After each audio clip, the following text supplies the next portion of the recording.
Hallo almal, baie welkom by die Groot Ontbyt. Ons het nou al 'n aktrise en sangeres gehad op my mooi insetsel, maar vandag beweeg ons na sport toe. En wie sê 'n sportster kan nie ook mooi lyk en gemering dra nie. Julle sal haar erken van haar netbaldae en haar wêreldrekord. Ek stel bekend Vanessa Marie Toy. Hallo almal, ek hoop julle is reg om saam met my 'n bietjie kleurvol te raak. Ons begin met John van Kleurvol. Môre julle, dis so lekker om weer terug te wees op die mooi insetsel saam met Annelies. Ek gaan vanoggend Vanessa Marie se kleuranalise doen en ek is baie nuuskierig om te kyk watter seisoen by haar gelaatstrekke pas en ook by haar energieke, sprankelende persoonlikheid.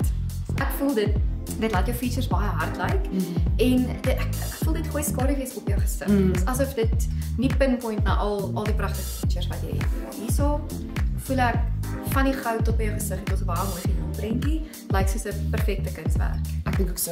Dit help dat ek die goue oorbelle aan het. doen. As jy dit ook wegvat, dit gee dieselfde effek. Ja.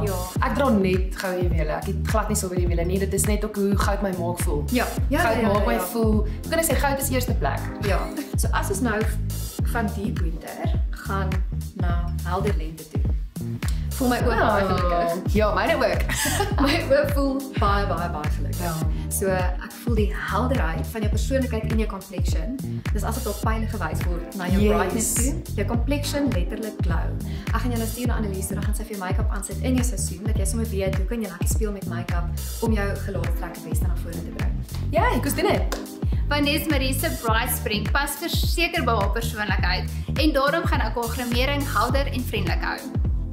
Ek begin met 'n concealer op haar ooglid. Dit sal enige rooi aartjies verbloem en seker maak haar oogskadu bly langer op. Ek gaan Vanessa Marie se oë neutraal hou en gaan 'n ligte bruin oogskadu in die waai van haar oë aanwend. Vir 'n bietjie sprankel gaan ek 'n fyn shimmer op haar ooglid aantik, want hoekom nie? Vanessa Marie hou van haar oogliner, so kom ons trek 'n dun lyntjie op haar ooglid. Wenkbroue maak 'n groot verskil, so kom ons vul dit gou in. Hierdie primer sal 'n sagte glans gee en Vanessa Marie se vel voorberei vir die onderlaag. En natuurlik kan ons sien dat sy baie mooi kyk na haar vel, so sy het nie baie onderlaag nodig nie. Vanessa Marie het 'n neutrale gelaat, so ons kan warmte inbring met 'n bronzer. 'n Sagte pink blosser gaan ek aanwend net bo haar wangbeen en versprei na die appels van haar wange. Met dieselfde shimmer wat ek op haar oë gebruik het, gaan ek aanwend op die hoogste gedeelte van haar wangbeen, punt van haar neus, kubide se boog en traankanaal. En laastens gaan ek 'n helder pink oranje lipstifie op haar gebruik. En nou is dit Angelique van Inwar se beurt. Hallo julle, dis weer lekker om terug te wees. Kom ons spring in met Vanessa Marie se hare.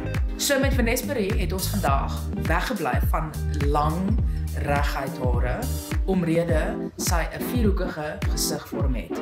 En met die vierhoekige gesigvorm, as jy lang reguit hare gaan doen, dan gaan haar gesigvorm langwerpig maak. So ons het eerder gegaan met 'n kantkuifie en ook lekker loskrille om haar kaakbeen vorm te beklemtoon. Ek hou daarvan dat die kleure haar gelaat en persoonlikheid so mooi komplementeer. Ons het dit so geniet saam met Vanessa Marie en ek hoop dat julle baie geleer het. Vir meer raad en inspirasie, gaan volg my gerus op Instagram. Tot volgende week, totsiens.